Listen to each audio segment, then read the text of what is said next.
మండల కేంద్రమైన అల్లూరులో టీడీపీ నాయకులు కావలి మాజీ ఎమ్మెల్యే రామిరెడ్డి ప్రతాప్ కుమార్ రెడ్డి దిష్టిబొమ్మను దగ్ధం చేశారు. ఈ సందర్భంగా వారు మాట్లాడుతూ, ప్రస్తుతం కావలిలో రాముడు పరిపాలన సాగుతుందని, కావలి ఎమ్మెల్యే కావ్య కృష్ణారెడ్డి చేస్తున్న అభివృద్ధిని చూడలేకే వైసీపీ నాయకులు నీచమైన రాజకీయాలకు ఒడిగడుతున్నారని ఆగ్రహం వ్యక్తం చేశారు. ఈ కార్యక్రమంలో టీడీపీ నాయకులు బేదా గిరిధర్, బండి శ్రీనివాసరెడ్డి, పోలిశెట్టి, కృష్ణ చైతన్య, పరంధామరెడ్డి తదితరులు పాల్గొన్నారు.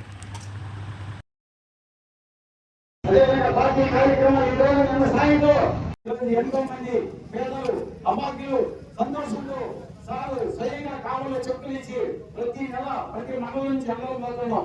సార్ చేతులు మీద మన మండలం నుంచి ఎంతమందికి వచ్చిన వాళ్ళందరినీ తీసుకోబోతున్నాం. నాయకులు అందరూ కూడా స్వస్థత చేస్తున్నారు. ఇవన్నీ చూసే ప్రతాప్ కుమార్ రెడ్డి వైసీపీ వాళ్ళు ఇంకా మనం ఈ విధంగా పరిపాలనలో తెలుగుదేశం పార్టీ దూసుకుపోతుంది, ఎమ్మెల్యే గారు దూసుకుపోతున్నారు. రేపు 2029కి పరిస్థితులు ఏ విధంగా ఉన్నాయి కూడా కావాలో మనకి రాజకీయంగా మోటార్లు చేయలే పరిస్థితి లేదని అనుకున్నారు. మనకి రాజకీయ తీసుకొచ్చి ఈరోజు అంబేద్కర్ సంఘంలో ప్రజల సమక్షంలో దహన చేయడం జరుగుతుంది. ఎందుకంటే ఈ అంబేద్కర్ బొమ్మ కేంద్రం ఈ ప్రాంతం అనేది చాలా ప్రాచీన ప్రాంతం. ప్రజలందరూ కూడా ఇక్కడ సాయంత్రం అయితే ముందుకొస్తున్నారు. ఈ విషయం ప్రజలందరూ తెలియాలా వైసీపీ యొక్క రాజకీయాలు. అయితే ఈ రోజు మన ఎమ్మెల్యే కావాలి చేసుకోవడంలో మనకి అప్పుడు రావణాసుడు పరిపాలించాడు. మన కావులు చేసుకోవడానికి ప్రతాపరెడ్డి రావణాసుడు. ఇప్పుడు రాముడు పరిపాలిస్తున్నాడు కావ్య కృష్ణారెడ్డి గారు, గర్మాడి వెంకటకృష్ణారెడ్డి గారు. అదేవిధంగా గతంలో ప్రతాప కుమార్ రెడ్డి గారి యొక్క పరిపాలన ఏ విధంగా ఉందంటే హంసుడు పరిపాలన ఉంది. ఈరోజు శ్రీకృష్ణుడు పరిపాలిస్తున్నాడు. అదేవిధంగా గతంలో ప్రతాప రెడ్డి యొక్క పరిపాలన ఏ విధంగా ఉందంటే హిరణ్యకశిపుడు పరిపాలన ఉంది. ఇప్పుడు ప్రహ్లాదుడు పరిపాలిస్తున్నాడు. ప్రజల్ని సుభిక్షంగా, ప్రజల్ని అన్ని విధాలుగా ప్రజలకు అందుబాటులో ఉండి ఈరోజు ఉండాలి మన ఎమ్మెల్యే గారు. ఈ విధంగా మన ఎమ్మెల్యే గారు ముందుకు దూసుకుపోతూ ఉంటే వైసీపీ మాజీ ఎమ్మెల్యే ప్రతాప్ కుమార్ రెడ్డి గారికి కంటి మీద పురుగు లేదు, ఆకలి లేదు.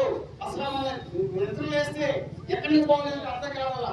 ఎందుకంటే కావాలి నియోజకవర్గ ప్రజలందరూ కూడా కాళకృష్ణారెడ్డి కావాలిస్తున్నారు. ఎందుకంటే వాళ్ళ యొక్క సంక్షేమం కోసం, వాళ్ళ యొక్క అభివృద్ధి కోసం, వాళ్ళ యొక్క విజయాల కోసం వాళ్ళు ఏ సమస్య వచ్చినా వాళ్ళు పరిష్కరించారు ముందున్నారు. కాబట్టి ఈరోజు ప్రజలందరూ కూడా మన ఎమ్మెల్యే కావాలిస్తున్నారు.